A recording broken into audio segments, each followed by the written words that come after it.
astronauts have survived a trip into deep space? Before they got one halfway to the moon, they would have picked up a death dose of radiation. Next, on Conspiracy Theory.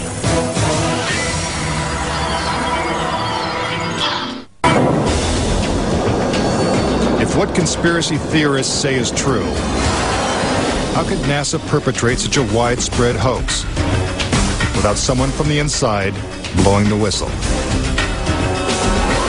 Virgil Gus Grissom was selected as one of the original 7 astronauts. A family man and a veteran of several space flights, he was a national hero and was likely to be the first man to walk on the moon. But Grissom was also an outspoken critic of the space program and was quoted as saying, "Someone's going to get killed."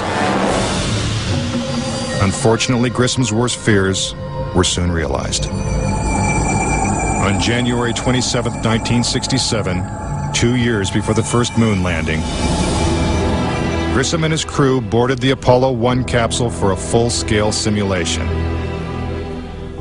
The problems began almost immediately. First, the capsule's communication systems failed. You copy? No, I didn't read you, Chuck, at all. I can't read you, Chuck. You want to try the phone? How do I get the moon? We got time between 3 buildings. I can't hear what you're saying. Suddenly, the capsule burst into flames with the astronauts sealed inside.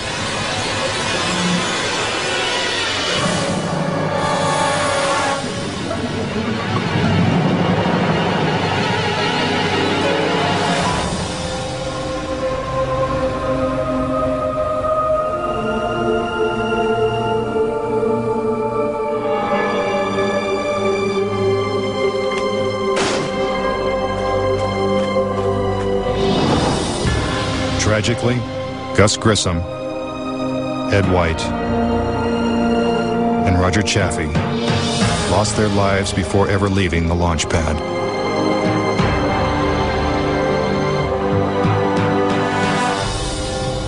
Gus Grissom's family believes the Apollo 1 fire was no accident.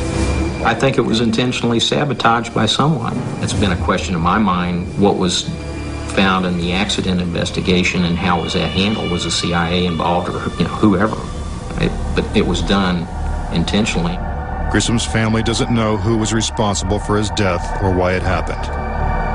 But they say NASA knows the truth. Gus gave his life for this program, and I feel like that it is up to NASA to come forward and give us a direct answer to what really happened. Were Gus Grissom and the Apollo 1 astronauts victims of a tragic accident? Or were they intentionally silenced because they knew too much? We may never know. The cause of the fire is still a mystery, and the capsule remains locked away at a military base. But Grissom wasn't the only Apollo critic to meet with a suspicious and untimely death. Thomas Ronald Barron was a safety inspector during Apollo 1's construction. After the fire, Barron testified before Congress that the Apollo program was in such disarray that the United States would never make it to the moon. He claimed his opinions made him a target. Has there been any pressure on you by NASA? Nothing. We were, my wife and I were somewhat harassed at home when this first thing broke some time back, but it's gone away now. As part of his testimony, Barron submitted a 500-page report detailing his findings. It was a real fear that the program could be stopped dead in its tracks. Then exactly 1 week after he testified, Barron's car was struck by a train. Barron, his wife, and stepdaughter were killed instantly. I believe that Thomas Ronald Barron was murdered because he had the truth to tell about the Apollo project. Barron's report mysteriously disappeared, and to this day, it has never been found. But the Apollo program continued, and so did the string of untimely deaths. Between 1964 and 1967, a total of 10 astronauts lost their lives in freak accidents. These deaths accounted for an astonishing 15% of NASA's astronaut corps. To keep something that's alive wrapped up and covered over, you've got to eliminate all the people that can talk about it. Could the government have gone this far to pull off such an elaborate hoax? NASA says it's impossible. There were probably 250,000 people who were directly involved in the Apollo program, and another 500,000 people beyond that. 750,000 people can't keep a secret like that. That's just not going to happen. But Bart Sabrell insists that most NASA employees knew nothing of the deception. Very few people at NASA knew. The thing is so departmentalized. You got the person building the bolts in Houston, or doing this in Seattle, or doing this in Florida. No one knows the full picture. So, you had no one seeing the full picture of anything except a handful of people. If the conspiracy theorists are right, and only a few people knew the whole story, then the truth may remain buried forever. When we return, could the astronauts have survived the deadly radiation of space? Getting them past the radiation belt would have been impossible. And a Russian cosmonaut breaks his silence when conspiracy theory returns.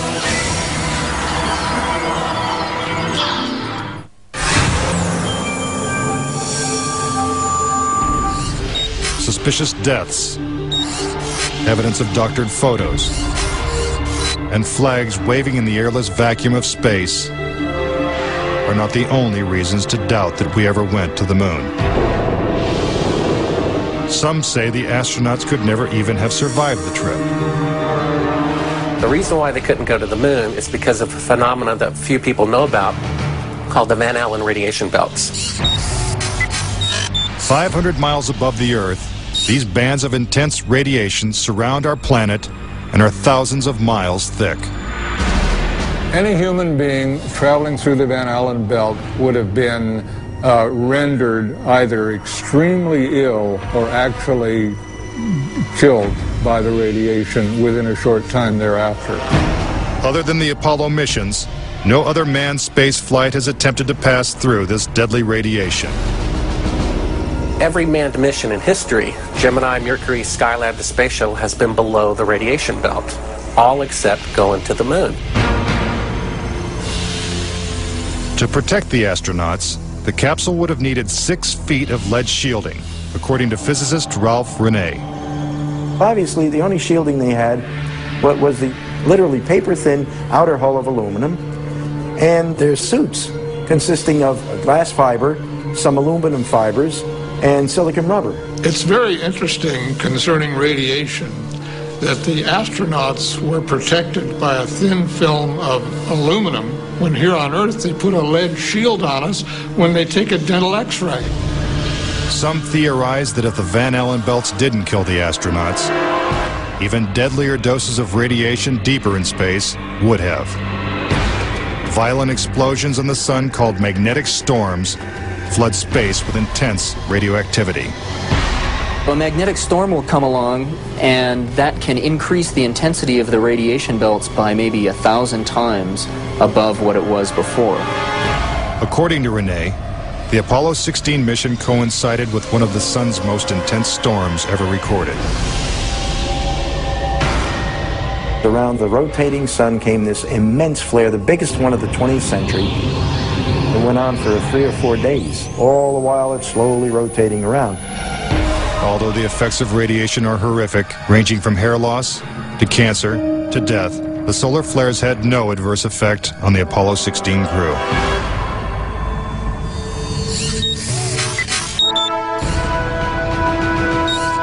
NASA had another problem, and one is that the moon's surface is totally inhospitable to man. If you do it in the dark, and that includes any part of the shadow of the spacecraft itself, the temperatures go down to 250 degrees below zero. In the sun, the temperatures go up to 250 degrees above zero. Renee also theorizes that the astronauts' liquid-cooled spacesuits could not have provided sufficient protection from the intense heat and radiation. But NASA maintains that this hypothesis is wrong. The claim that the radiation on the lunar surface would have incapacitated or hurt the astronauts, it's equal parts bad science and a bad understanding of how we went about designing the equipment. The spacesuits that they wore were incredibly tough and very resilient to lots of different things. If those suits do what NASA says they can do, then I want to see them suit up a guy or two, put him into 3 Mile Island, the pit there that's still hot, and have them clean up the mess. But they can't and they don't.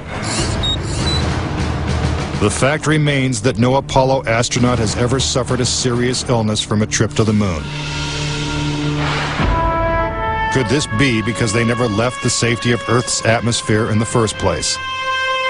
This is the main reason why the Russians never really intended to send the men to the moon. Was it the fear of lethal radiation that caused the Russians to abandon their plans to go to the moon? According to one of their chief cosmonauts, it was certainly a factor. Of course, we were worried to go out into the unknown of space. Of course, we were fearful. We had no idea how a human would be affected by the radiation. We suspected that possibly the radiation could even penetrate through the craft itself.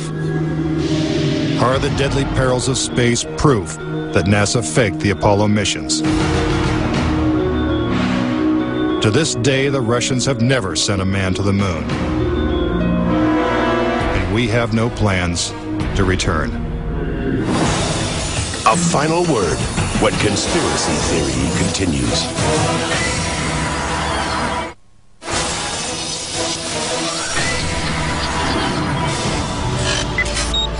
Now that you've heard the various theories and explanations, do you believe it's possible for our government to perpetrate such an incredible hoax? Is it conceivable that with its $40 billion price tag, the Apollo program was nothing more than the most expensive movie ever made?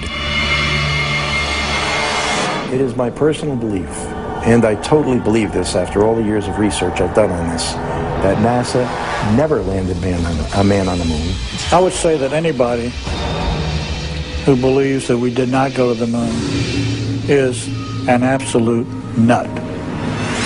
Anyone that wants to call me a kook or a nut or a crackpot, they're welcome to do that, but they're also welcome to go examine the evidence, which is everywhere. Bottom line, the United States went to the moon in the 1960s and the 1970s. End of story. Is there any way to put this controversy to rest once and for all? The only thing the experts agree upon is that the answer is 250,000 miles away.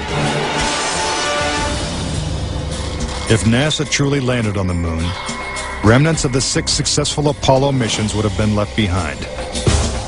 The base structures of the LEMs, the abandoned lunar rovers. Even the American flags would still be standing at each landing site. I would like to invite NASA and all of their supporters to simply take the most powerful telescope on Earth and see if there's a lunar lander there. If there's a lunar lander there, I'll never say another word about an Apollo hoax. If there's no lunar lander there, I'll rest my case. But no telescope exists that can examine the moon in such detail. Do objects from the Apollo missions remain on the moon in silent testimony? Or is the conspiracy theory true? In 2 years, Japan will send an orbiter to take close-up photos of the moon's surface. What will they find? Until then, the question remains, did we land on the moon?